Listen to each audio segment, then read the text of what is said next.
최상병 사망사건 수사 외압 의혹의 핵심 인물인 이종섭 주 호주대사가 귀국과 함께 고위공직자 범죄수사처에 소환 일정을 잡아달라며 압박에 나섰습니다. 민심 악화에 마주한 여당 내부에선 이 대사 사퇴 요구가 이어졌지만 대통령실은 원칙 대응 기조에 변함이 없다는 입장입니다. 성범죄자에 대한 부적절한 변론으로 논란이 된 조수진 변호사가 더불어민주당 서울 강북을 후보직에서 자진 사퇴했습니다. 정봉주 전 의원의 공천 취소에 이어 또 한 번 강북을 후보가 공석이 됐는데 이 지역에서 선거를 치르려면 오늘 오후 6시 이전에 새 후보를 찾아야 합니다. 전국의대 교수협의회 대표들이 다음 주부터 진료 시간을 단축하고 다음 달부터는 외래 진료도 줄이겠다고 밝혔습니다. 의대 정원 확대를 둘러싼 강대강 대치가 이어지는 가운데 정부는 미복귀 전공의들에 대한 면허 정지 처분을 예고했습니다. 미국이 중국으로 수출되는 반도체 장비뿐만 아니라 서비스와 부품 수출도 막겠다고 밝혔습니다. 그러면서 동맹국도 설득하겠다고 강조해 국내 반도체 기업에 대한 압박 수위도 더 높아질 전망입니다. 토니 블링컨 미국 국무장관이 휴전 협상과 관련해 이견이 좁혀지고 있다고 밝혔습니다. 이러 가운데 가자지구 최대 의료기관을 급습한 이스라엘군이 140명 이상을 사살하는 등 격렬한 교전이 이어졌습니다. 황선홍 감독이 이끄는 축구대표팀이 태국과의 북중미 월드컵 아시아 2차 예선 3차전에서 1대1 무승부에 그쳤습니다. 대표팀은 결정적인 기회에서 득점이 실패하면서 경기를 어렵게 끌고 갔습니다. 여러분 안녕하십니까? 3월 22일 굿모닝 YTN 2부 시작합니다. 임시 귀국한 해병대 최상병 사망사건 수사 외압 의혹의 핵심 인물인 이종섭 주 호주대사 측이 고위공직자 범죄수사처에 소환 조사를 거듭 요청했습니다. 이 대사 측은 어제 기자들에게 보낸 메시지에서 공수처에 모든 국내 일정을 공개하고 소환 조사를 해달라고 요청했다고 밝혔습니다.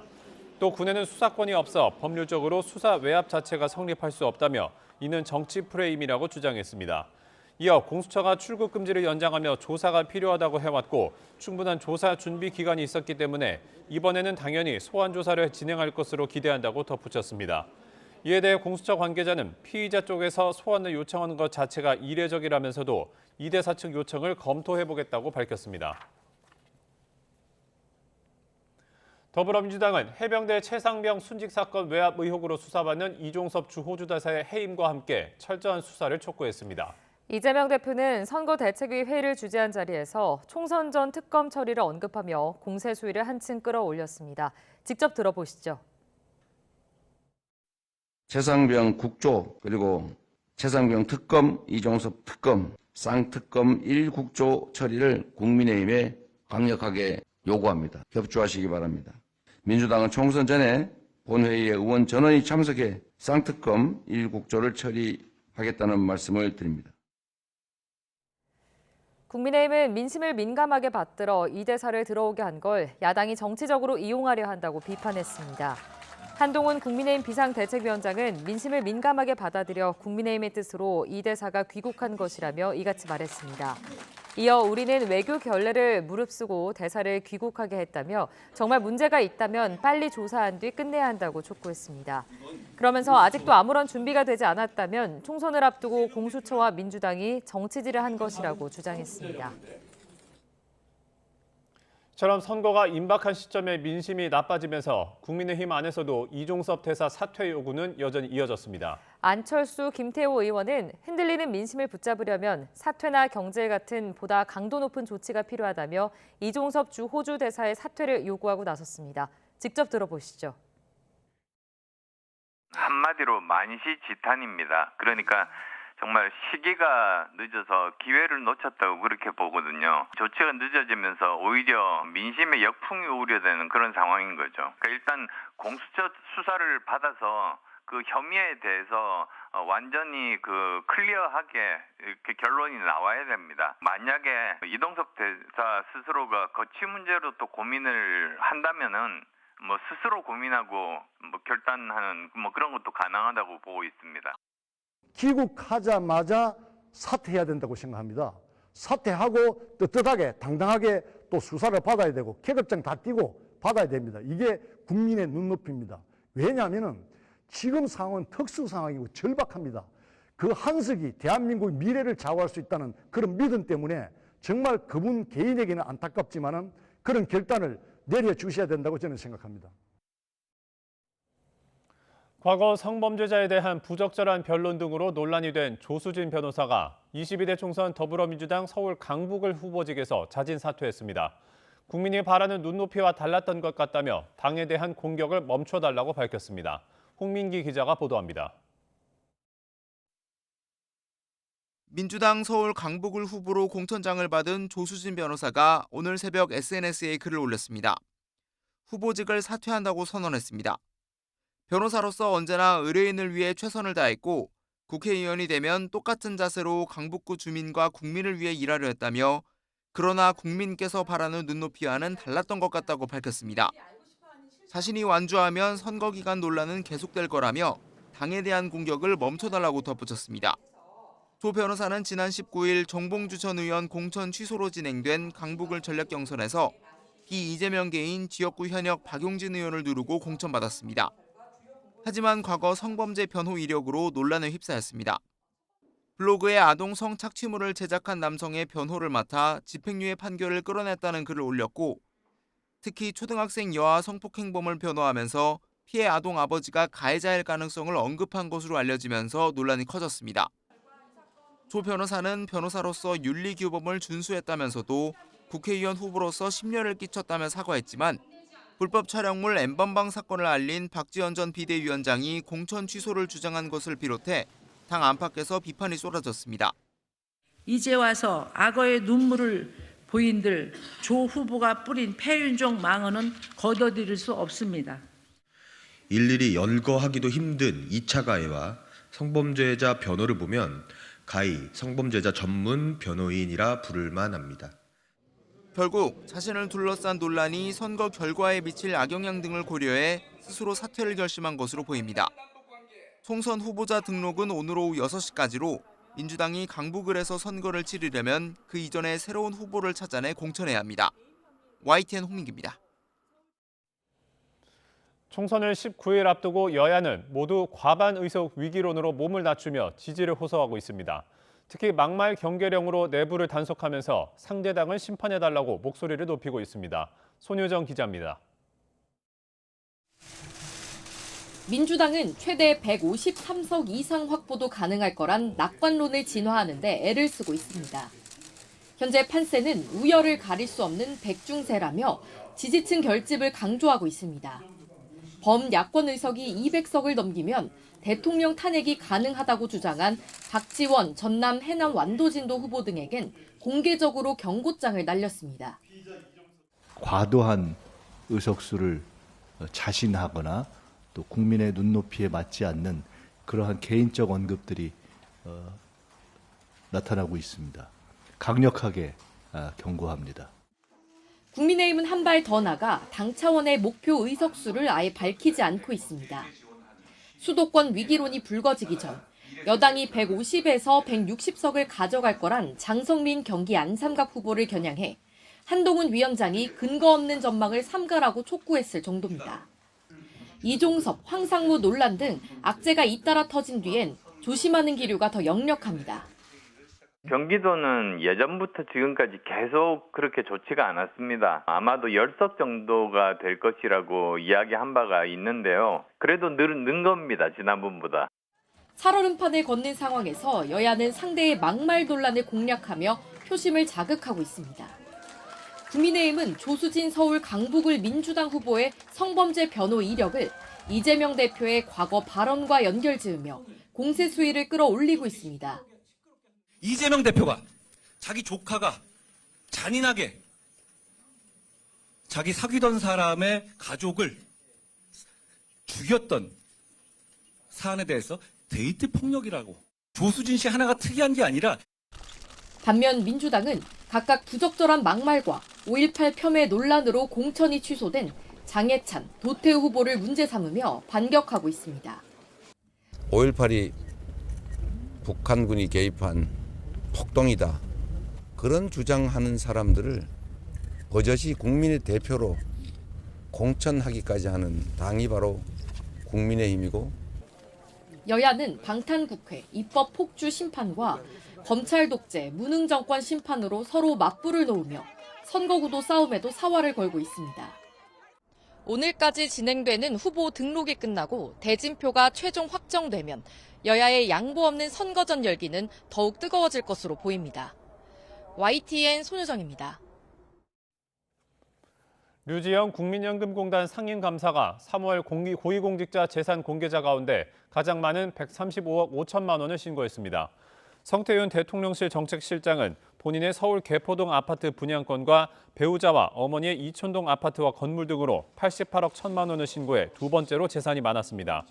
지난해 말 임명된 강정의 국가보훈부 장관은 35억 5천만 원, 송미령 농림축산식품부 장관은 20억 5천만 원, 박상우 국토교통부 장관은 9억 3천만 원을 각각 신고했습니다.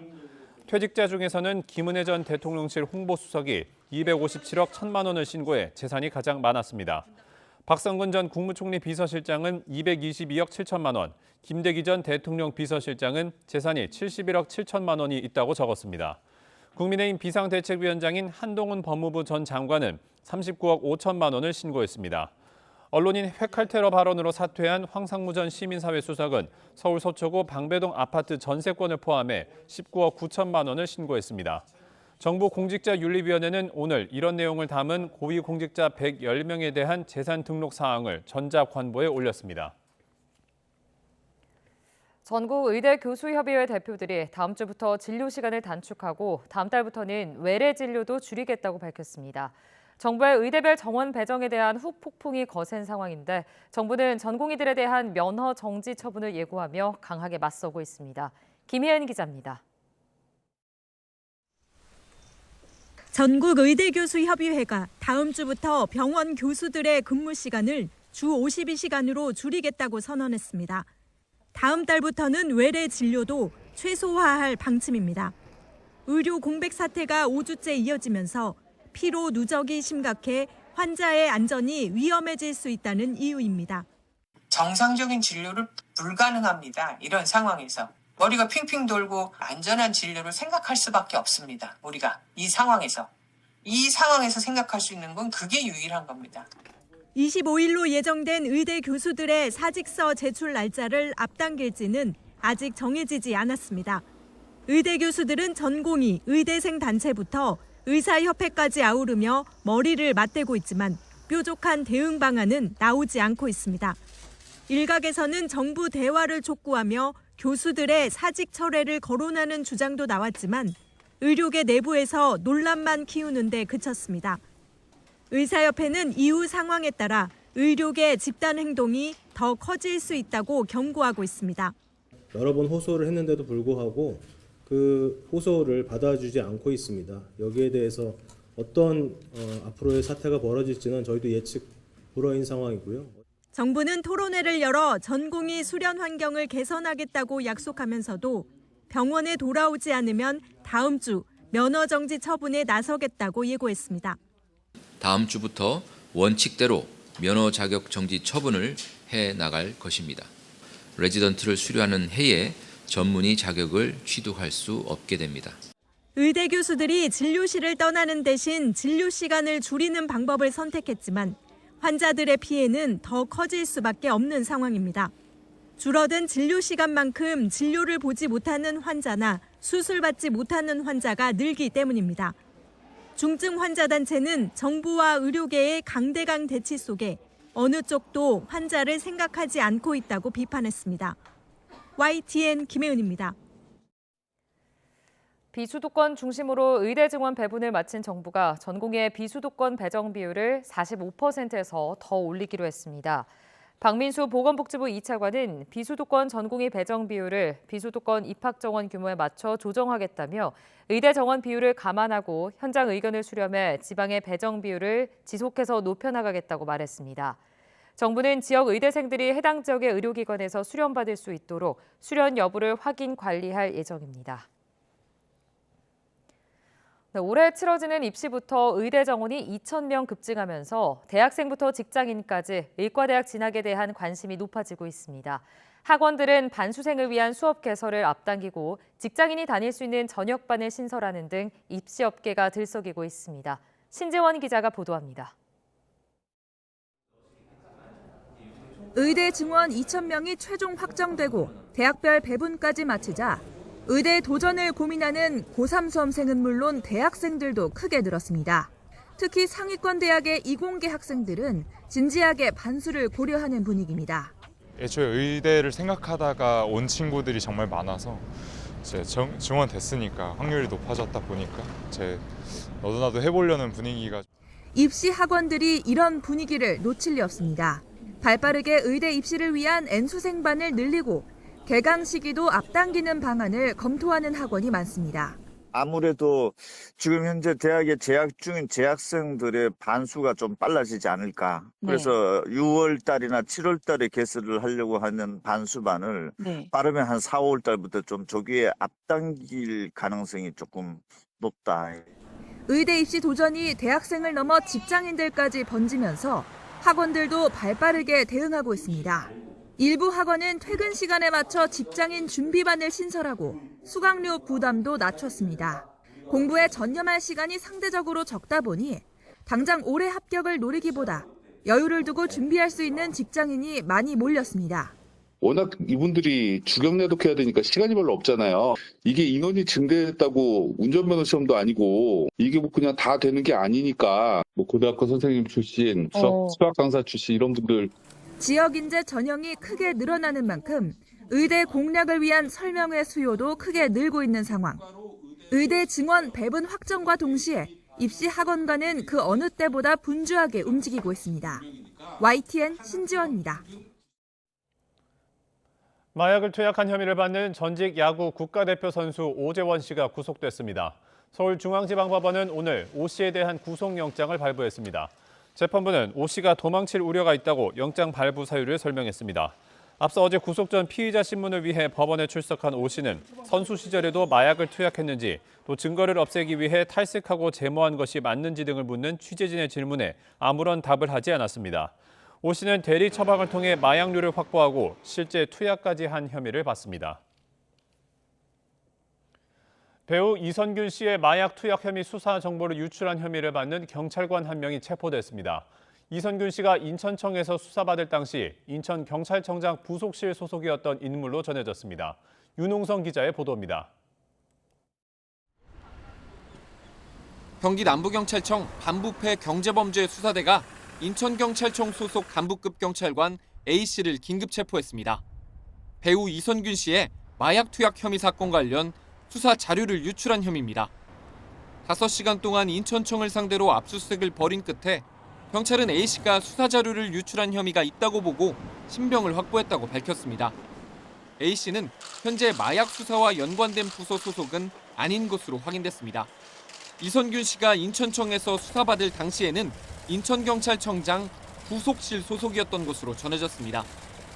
앞서 이선균 씨의 수사정보 유출 의혹이 불거지자 인천청은 지난 1월 공정성 담보를 이유로 자체 조사가 아닌 인접한 경기 남부청에 수사를 의뢰했습니다. 사건을 맡은 경기 남부청은 일주일 만에 인천청 마약수사계와 수사 내부 보고서 원본을 보도했던 인터넷 언론사 한 곳을 압수수색하는 등 수사를 이어갔습니다. 경찰은 마약 수사와 관련 없는 부서에서 근무하던 A씨가 어떻게 수사 보고서를 확보하고 유출했는지 수사력을 집중할 계획입니다. 또 이 과정에서 추가로 가담한 이들이 있는지도 확인할 방침입니다. YTN 윤웅성입니다. 화재 현장에서 소방관들이 착용하는 공기호흡기 면체 일부에 심각한 작동 불량이 확인됐습니다. 경기 소방본부는 지난해 11월 공기호흡기 안으로 연기를 흡입하는 피해 사례를 접수하고 관내에 보급된 16,000점을 새 것으로 교체하기로 했습니다. 또 전국에 보급된 같은 기종의 제품 역시 모두 바꿔야 한다고 소방청에 보고했습니다. 문제가 발견된 공기호흡기는 모두 같은 제조사에서 만든 것인데 제조사는 부품 규격 문제로 공기 유입구가 제대로 닫히지 않아 발생한 문제로 추정하고 있습니다.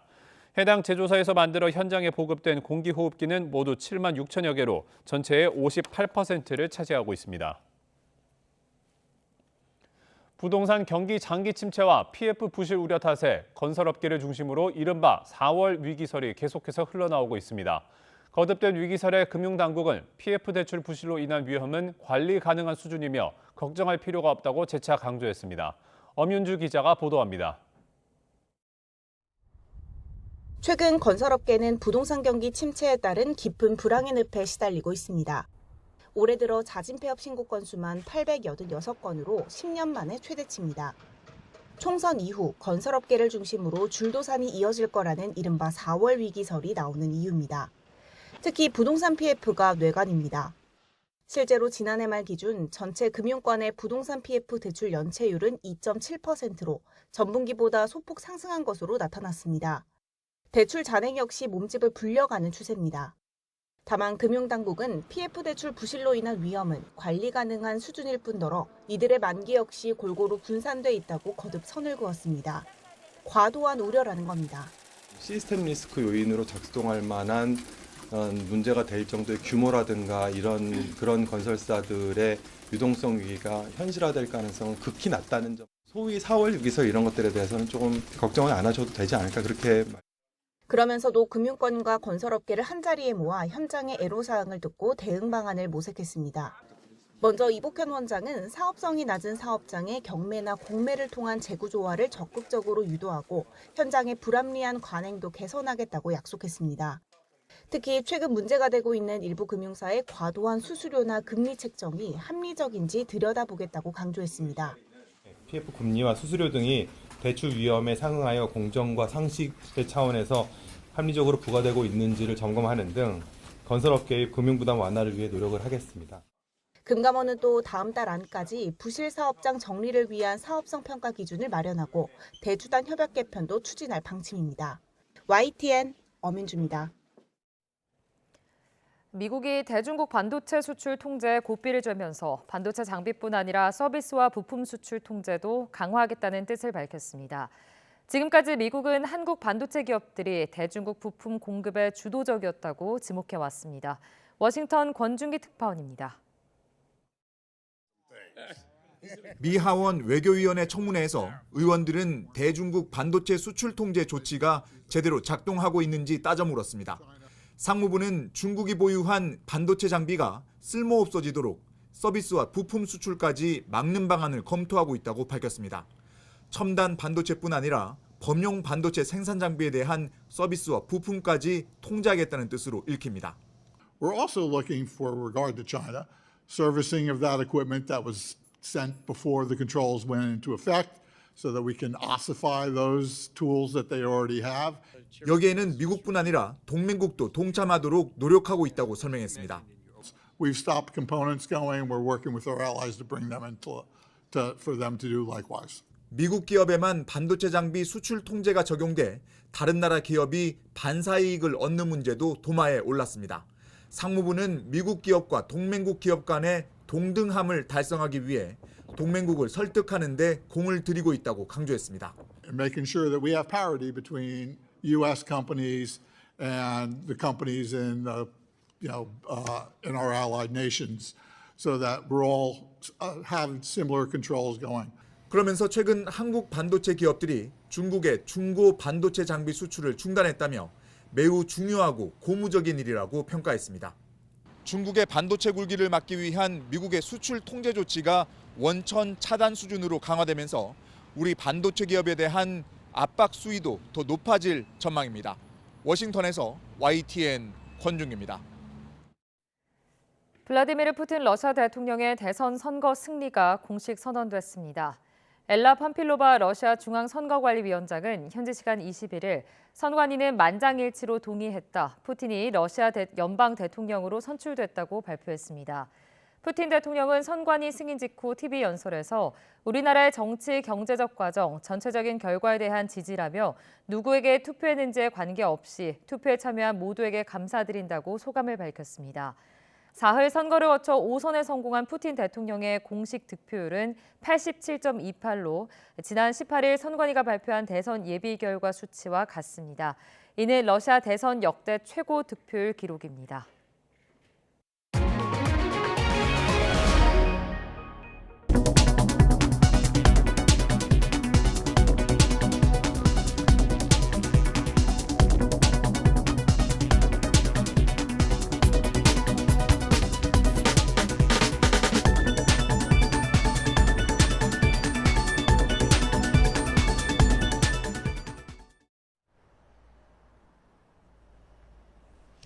주말을 앞두고 꽃샘추위가 물러났습니다. 당분간 예년보다 포근한 봄 날씨가 이어지겠는데요.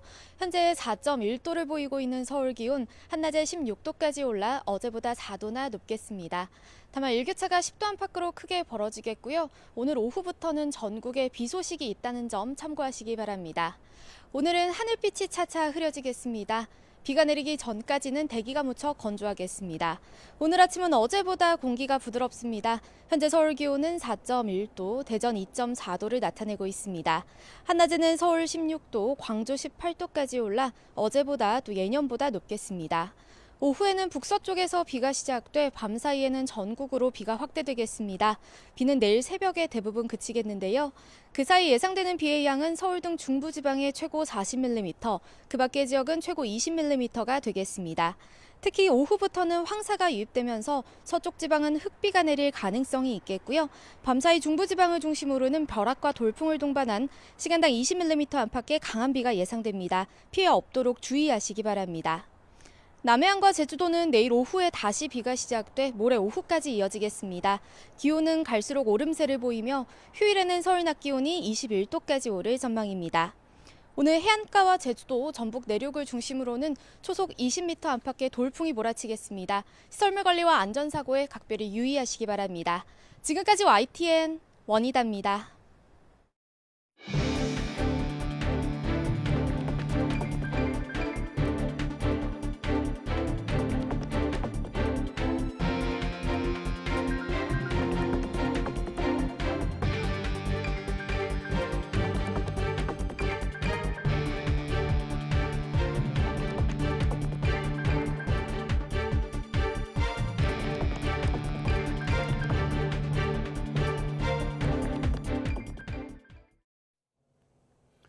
총선 후보 등록 첫날인 어제 전국 254개 지역구에 후보 607명이 등록해 경쟁률 2.39대 1을 기록했습니다.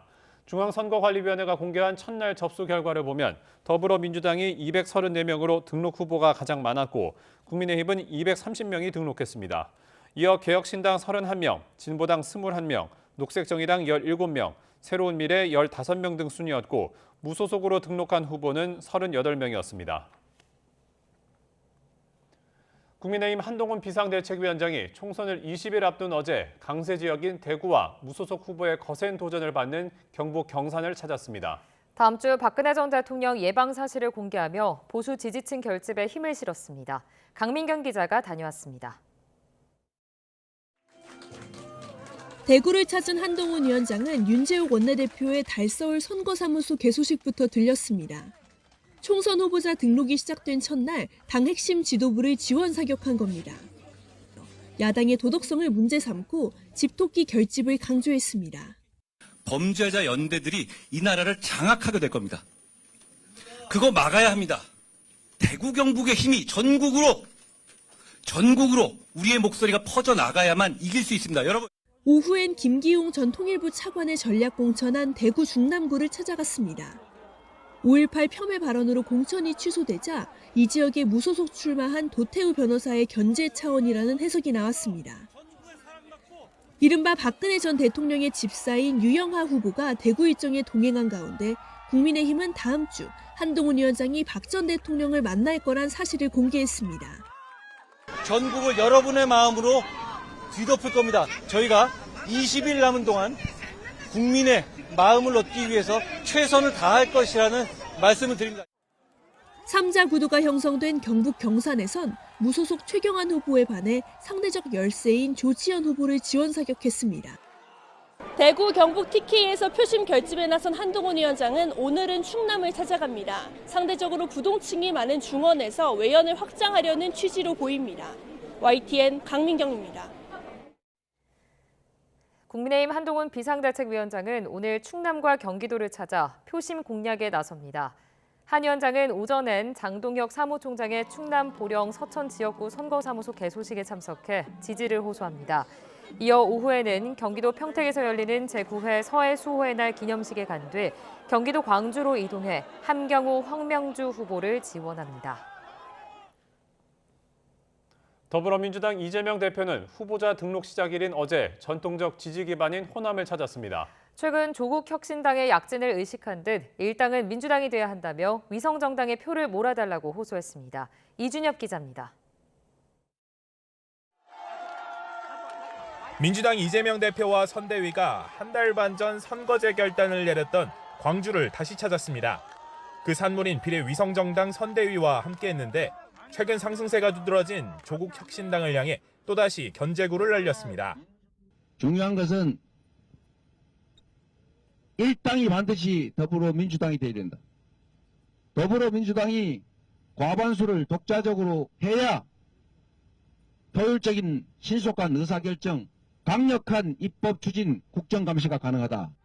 호남에서 실망한 민주당 표심이 조국 혁신당으로 이동했다는 분석과 무관치 않아 보이는데 실제로 4개 여론조사 업체가 공동으로 시행하는 3월 3주차 전국 지표조사 비례대표 투표 질문에서 조국 혁신당은 19%, 더불어민주연합은 16%를 기록했습니다. 2주 전 같은 조사 때보다 더불어민주연합은 1%포인트 낮아지고 조국 혁신당은 5%포인트 상승하면서 오차범위 안에서 순위가 달라졌습니다. 그만큼 위기감도 커졌는데 민주당과 민주연합은 이종섭 주호주 대사 비판 등 대여 공세 메시지로 돌파에 나서는 분위기입니다. 여권 인사들의 5.18 망언 논란을 저격하는 한편 김대중 전 대통령과 광주의 적자는 바로 민주당이라고 목소리를 높였습니다. 이재명 대표는 광주 5.18 정신을 고리로 선명한 정권 심판론과 함께 이른바 몰빵론을 부각하며 비례대표 표심 단속에 열을 올렸습니다. 민주연합 역시 표를 몰아달라며 민주당과 한몸임을 강조했습니다. 비례정당 선택으로 고민하시는 분들이 계신 것 같은데 사실 복잡하게 생각하실 필요 없습니다. 김대중 전 대통령님, 노무현 전 대통령님, 문재인 전 대통령님, 어느 정당의 당원이십니까? 광주와 전북 일정을 마친 이 대표는 오늘은 충남 서산과 당진 등을 돌며 중원 공략에 나섭니다. YTN 이준엽입니다. 더불어민주당 이재명 대표는 오늘 충남 지역을 돌며 총선 지지를 호소합니다. 이 대표는 서산 동문시장 유세를 시작으로 당진과 아산 등으로 자리를 옮겨 표심을 공략합니다. 충남 지역은 상대적으로 부동층이 많은 곳으로 꼽히는 만큼 정부의 경제 실정 등을 비판하며 정권 심판론을 거듭 부각할 것으로 보입니다. 더불어민주당 서울 강북을 후보로 공천된 조수진 변호사가 성폭행 가해자 변호 등 논란 끝에 후보직에서 사퇴했습니다. 조 변호사는 오늘 새벽 자신의 SNS에 자신은 변호사로서 언제나 의뢰인을 위해 최선을 다했고 국회의원이 되면 똑같은 자세로 오로지 강북구 주민과 국민을 위해 할 수 있는 모든 일을 다하려 했지만 국민이 바라는 눈높이와 달랐던 것 같다며 이같이 밝혔습니다.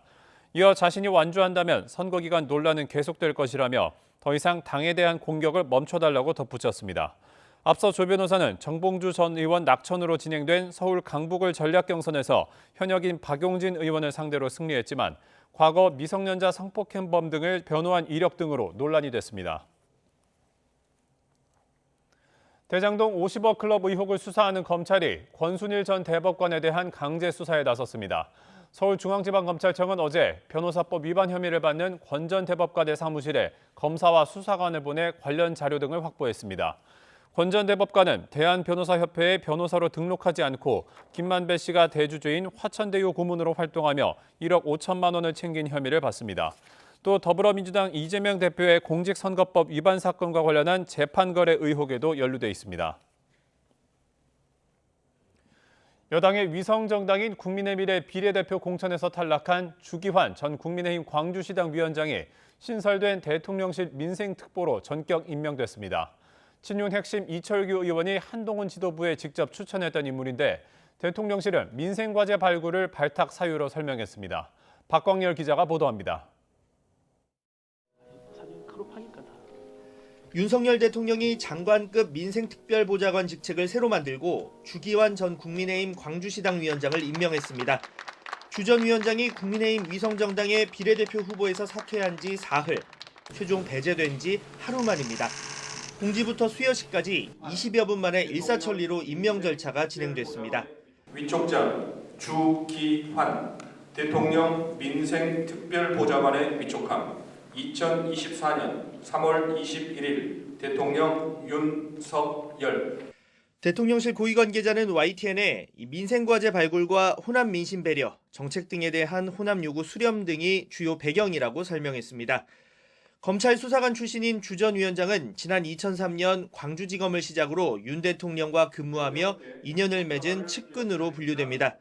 앞서 여당 위성정당 비례대표 후보에 지원했지만 당선권 밖으로 평가되는 24번을 받게 되자 후보직을 스스로 내려놨습니다. 친윤 핵심 이철규 의원은 공개적으로 지도부에 주 전 위원장 추천 사실을 거론하기도 했습니다. 광주시장 후보로 출마해서 상당한 득표를 올리면서 호남 지역에 우리 당의 당세를 확장하는데 큰 공헌을 하신 분입니다. 그런 분을 추천하는 것이 사천입니까? 후보 등록일 전날 밤 친윤계 요구가 일부 반영돼 호남과 당직자목 순번이 조정됐지만 주기한 전 위원장은 끝내 빠졌습니다. 윤한 갈등이 총선을 앞두고 잠시 수면 아래로 내려간 것뿐이란 분석이 나왔던 이유인데 대통령실의 예상 밖 민생특보 임명도 이와 무관치는 않아 보입니다. YTN 박광렬입니다. 전공의 집단 행동이 장기화하면서 의사가 떠난 자리를 지키고 있는 병원 노동자들은 의료사고에 나면 어쩌나 불안이 큽니다. 군의관들이 대학병원으로 파견돼 하루아침에 주치의가 바뀐 기존 환자들의 불만도 커지고 있습니다. 윤태인 기자의 보도입니다.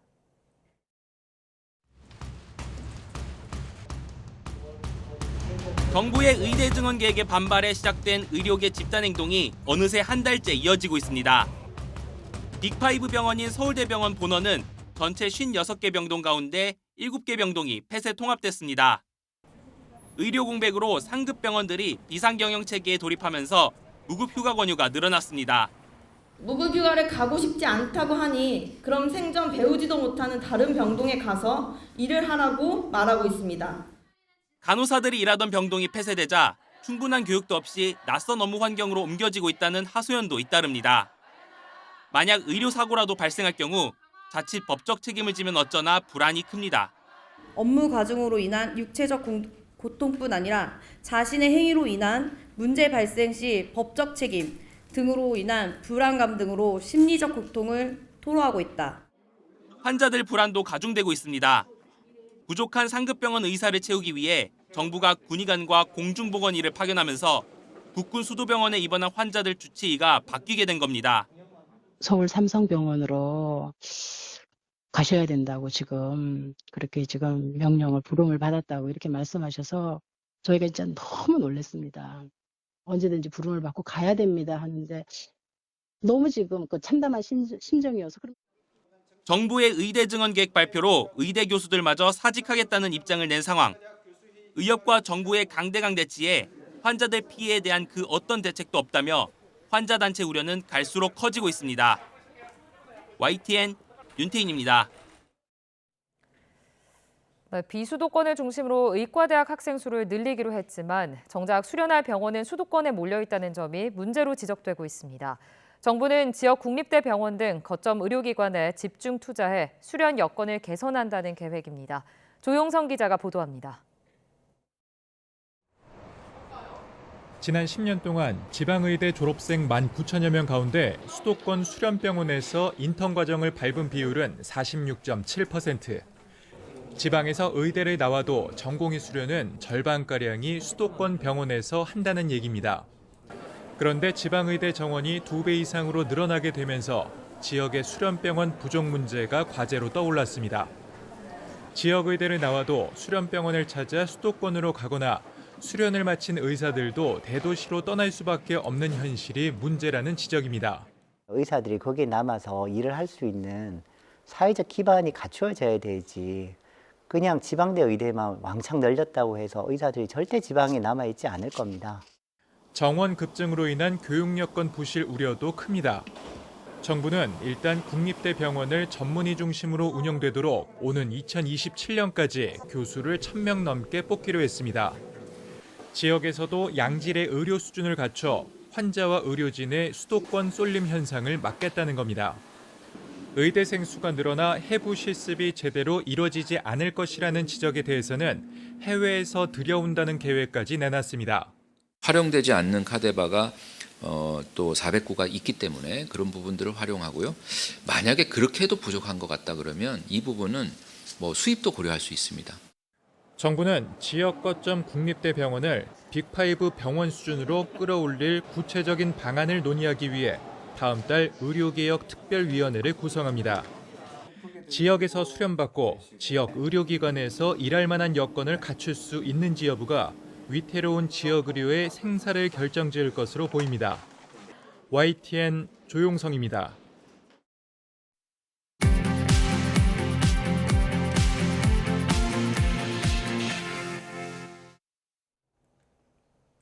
이 시각 세계는입니다. 아랍권 주요국과 접촉 중인 블링컨 미 국무장관이 휴전 협상과 관련해서 의견이 일치하면서 이견이 좁혀지고 있다고 밝혔습니다. 이런 가운데 가자지구 최대 의료기관을 급습한 이스라엘군이 작전 나흘째까지 140명 이상을 사살하는 등 격렬한 교전도 이어졌습니다. 서봉국 기자가 보도합니다. 알시파 병원 인근 대전차 화기를 든 하마스 대원이 폭탄을 뚫고 이동합니다. 로켓은 이스라엘군 탱크에 명중했고 그대로 화염에 휩싸입니다. 이스라엘군의 알시파 병원 급습 작전 나흘째, 교전이 이어지면서 사망자는 눈덩이처럼 늘었습니다. 이스라엘군은 하마스와 지하드 공작원 140여 명을 사살하고 650여 명을 체포했다고 밝혔습니다. 가자시티 정보 담당 지휘관 형제도 포함됐습니다. 아직도 병원 내에서 교전이 계속되고 있다며 알시파 병원 작전은 앞으로 며칠 더 이어질 것이라고 이스라엘군은 전망했습니다. 지난해 10월 이스라엘과 하마스 간 전쟁이 시작된 이후 가자 지구의 건물 35%가 파괴 손상된 것으로 파악된 상태. 가자 지구 피난민의 최후 보루인 최남단 라파 공격이 임박하면서 중동에 급파된 블링컨 미 국무장관은 아랍권 주요 국가 잇따라 접촉했습니다. 이집트 대통령을 만난 블링컨은 이스라엘의 라파 공격은 실수가 될 것이며 휴전과 관련한 이견이 좁혀지고 있다고 밝혔습니다. Negotiators continue to work. The gaps are narrowing, and we're continuing to push for an agreement in Doha. 이스라엘 방문을 앞둔 블링컨은 카타르, 요르단의 외무장관과도 만나 이스라엘 압박 수위를 높이고 있습니다. YTN 서봉국입니다. 미국의 대중국 반도체 수출 통제를 총괄하는 고위 당국자가 반도체 생산 장비뿐 아니라 중국에 이미 수출한 장비에 필요한 서비스와 부품의 판매도 동맹과 함께 통제하려고 한다고 밝혔습니다. 앨런 에스테베스 미 상무부 산업안보차관은 하원 외교위원회 청문회에서 동맹들이 미국과 유사한 반도체 수출 통제를 도입하도록 설득해서 미국 기업과 동맹국 기업 간의 동등함을 달성하려고 노력하고 있다고 설명했습니다. 특히 반도체 장비의 수출 통제를 시행하기 전에 중국에 수출된 장비의 서비스와 부품 통제 문제도 들여다보고 있다면서 동맹들도 동참하게 하려고 노력하고 있다고 말했습니다. 러시아가 향후 서방의 나토 국가를 상대로 군사적 충돌을 준비하고 있다는 분석이 제기됐습니다. 미국 싱크탱크 전쟁연구소는 보고서에서 러시아의 여러 금융과 경제, 군사 지표는 러시아가 나토를 상대로 대규모 재래식 충돌을 대비하고 있음을 시사한다고 분석했습니다. 또 전쟁연구소는 대규모 충돌이 임박한 건 아니지만 일부 서방 분석가가 처음 전망했던 것보다는 더 이른 시점이 될 가능성이 높다고 예측했습니다. 러시아가 서방과의 갈등을 이어가고 있는 가운데 중국과의 관계는 사상 최고 시기에 있다고 중국 측이 밝혔습니다. 장한후일 러시아 주재 중국 대사는 타스통신과의 인터뷰에서 두 나라 간의 신시대 포괄적 파트너십과 전략적 협력 관계가 사상 최고의 시기를 구가하고 있다고 평가했습니다. 또 두 나라 간의 경제 협력에 대해서는 교역 규모가 2,400억 달러, 약 318조 원 선을 성공적으로 넘어섰다고 확인했습니다. 북한이 2026 북중미 월드컵 아시아 지역 2차 예선 조별리그 4차전 일본과의 경기를 오는 26일 평양에서 개최하기는 어렵다는 의사를 표명했다고 교도통신이 보도했습니다. 교도통신은 북한에서 일본의 악성 전염병이 보도되고 있다며 일본에서 감염자가 늘고 있는 연쇄 상구균, 독성 쇼크 증후군을 경계한 방역상 조치로 보인다고 전했습니다. 일본 축구대표팀은 도쿄 국립경기장에서 열린 조별리그 3차전 북한과의 경기에서 1대0으로 승리했습니다. 일본 정부가 새로운 외교청서 원안에서 관계 개선 중인 한국에 대해서 국제사회 여러 가지 과제에 대응하는 데 파트너로서 협력해 나가야 할 중요한 이웃나라라고 평가했습니다. 교도통신은 그러면서 한국 대법원이 지난해 12월 이후 일본의 강제징용 피고 기업에 대해서 배상 책임을 인정하는 판결을 한 데 대해서는 일본 정부가 결코 받아들일 수 없다는 입장을 재확인했다고 보도했습니다. 일본의 외교 백석격인 외교 청소에는 또 남중국해에서 중국의 힘에 의한 일방적 현상 변경 시도와 관련해 일본과 미국, 필리핀 3개국의 협력을 강화하는 중요성을 명기했습니다. 지금까지 이 시각 세계는 이었습니다.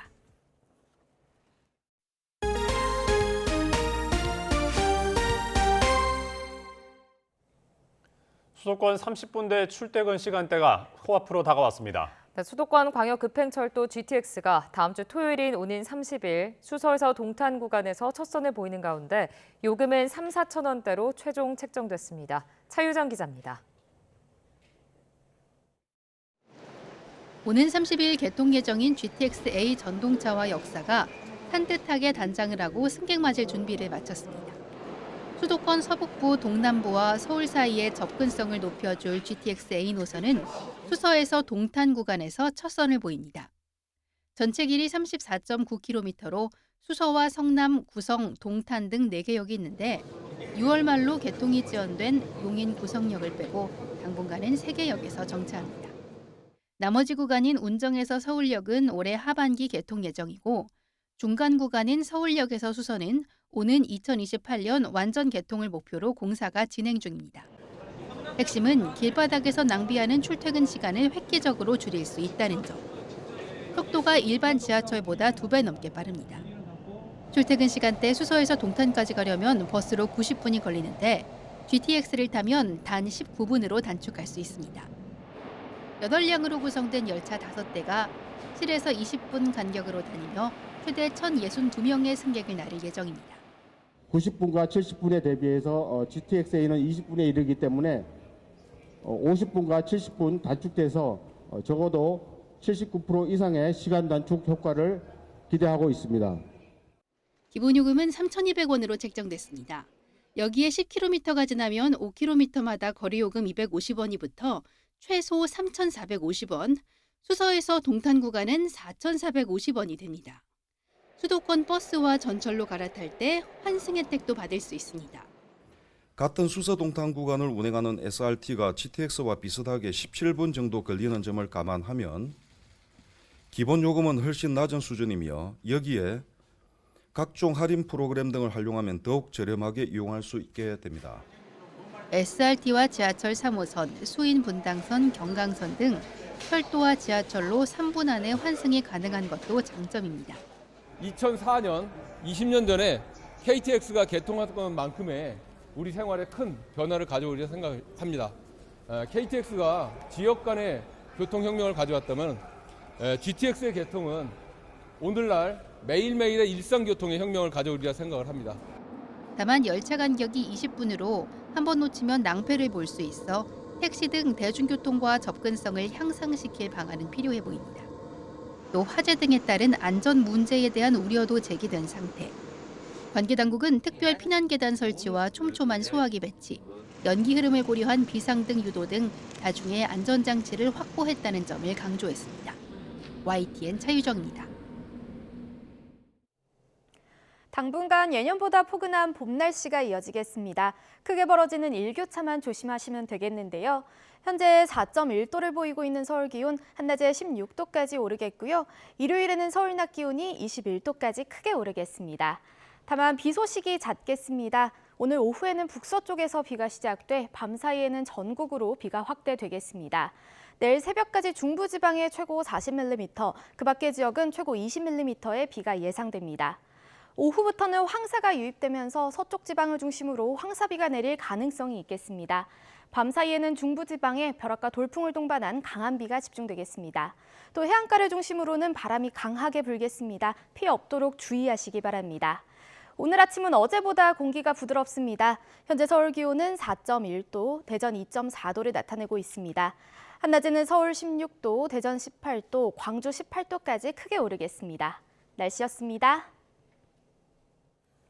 굿모닝 YTN 2부 마칩니다. 잠시 후 6시 50분 3부에서 뵙겠습니다.